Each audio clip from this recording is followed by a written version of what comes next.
Alhamdulillahi Rabbil Alameen wa salatu wa salam ala nabiyyina Muhammadin wa ala alihi wa ashabihi ajma'in. Amma ba'du.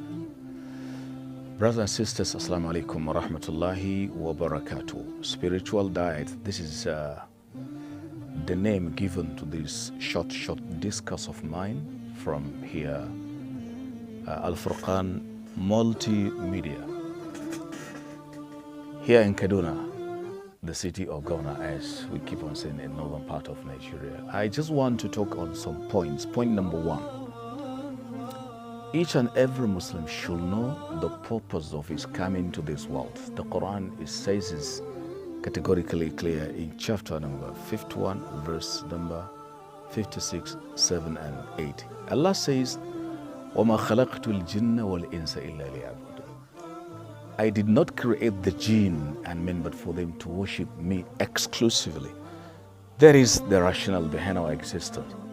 So based on that, Allah says in the ayah I quoted, 51, 56, number one, your tawheed should be uncompromisable. Meaning, you make sure your monotheism, your monotheistic belief should be structured in a way and manner that are pleasing to Allah the Almighty. Because if somebody dies with his tawheed compromised, he will never get into the paradise. Allah says in Quran 4, verse number 48, Inna Allah la yaghfiru an yushraka bih. Allah will never forgive such who compromises his monotheism. But he forgives somebody who acts not of this level. That is number one. You make sure your tawheed is not negotiable. Number two, you maintain the sunnatic principle. Whatever you do, base your activities, your behaviors on the sunnatic teachings of the Prophet. Because the sunnah is the one to give you the judgment. Allah says, وَأَنزَلْنَا إِلَيْكَ الذِّكْرَ لِتُبِينَ وَأَنزَلْنَا إِلَيْكَ الذِّكْرَ لِتُبَيِّنَ لِلنَّاسِ مَا نُزِّلَ إِلَيْهِمْ وَلَعَلَّهُمْ يَتَفَكَّرُونَ. Quran chapter 16, verse 44. We revealed the Quran to so as to explain to the people. So you make sure whatever you do is based on the Sunnah. Because the Sunnah explains the Quran. That is very important. Number three, all acts of ibadah, you maintain it. Be truthful. Don't be a liar.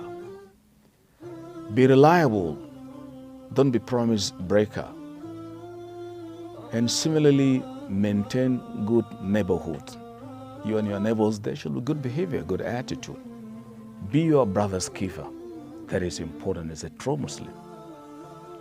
If you belong to the people in the market, try to make sure the prices are controlled within the reachable ambit.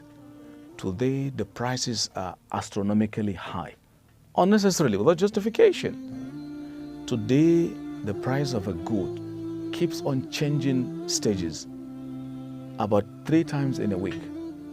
This is catastrophic. And this happens because of our own behavior. We want to be materialistic. Okay. Number 5, or is it number 6?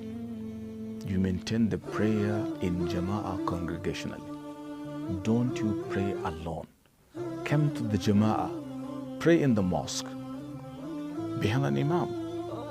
Number 7, or is it 6? You make sure you bring your kids to the masjid. Teach them as they are young. They are saying, catch them young and bring them up properly to be accustomed to praying in Jama'ah, not individually. Okay. Number 8, to the youth, get married as early as possible. This is specifically to the youth.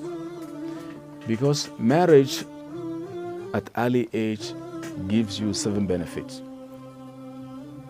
Marriage at early age gives you 7 benefits. Benefit number 1, take your pen and write down. Number 1, it makes you implement the prophetic teaching. Ya Ma'shar al-Shabab. OA, Assembly of the Youth, get married. So being married early makes you perform the Prophet hadith. That is benefit number 1. Number two, it makes you throw away the lies of those saying, avoid early marriage. They're advertising the satanic slogan, avoid early marriage. Okay, to do what? Why don't you talk about avoid early fornication? Why are you silent there? Why are you quiet? You are just hypocritical. The youth of the Muslim Ummah are now enlightened. They are Quranically enlightened, Sunnatically guided. They can never listen to this balderdash, this garbage. Permit me. But I'm telling you, getting married early will make you implement the prophetic teaching. And number two, I'm only repeating, it makes you throw away those kind of talks, avoid early marriage. Number three, if you marry early as a young man, Allahu Akbar, that will make you control your gazes. You can't look at haram. You have your wife there. كل المؤمنين يغضوا من أبصارهم ويحفظوا فروجهم ذلك أزكى لهم in Surah An-Nur, verse number 30. Tell the believing men to control their gazes and control their chastities. Benefit number three, it makes you control your eyes and gazes. Benefit number four, marrying early, if it is early anyway, it makes you control your passion, your sha'wa.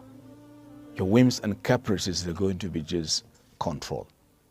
You restrict satisfying your urge to only your wife. That is another important benefit. Benefit number five, marrying early will make you become expert in managing human behavior. Yeah, because your wife maybe is from different part of the world.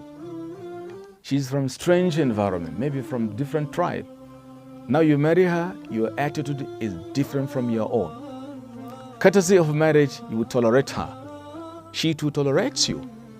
So human behavior is here being managed properly.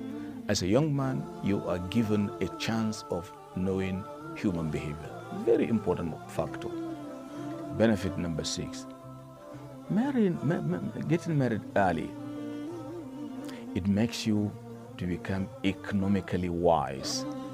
Because before your marriage, you used to spend your money, you used to get 100,000 naira monthly, you spend everything. Now, with wife, you have to set aside a certain percentage of money because of your home. Before marriage, you spend extravagantly. Every new cellular phone, ring. Now with wife, you are controlled. It makes you become economically expert. Young men, listen to my words.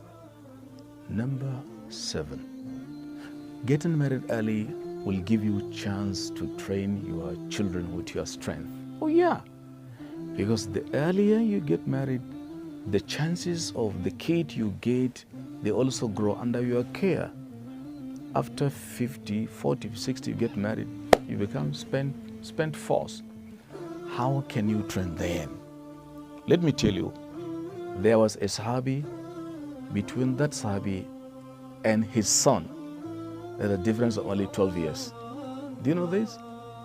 There was a Sahabi who happened to be older than his son by only 12 years. So why do you talk about the so-called early marriage? Why don't you talk about early fornication? They go on producing condom to commit sexual irresponsibility.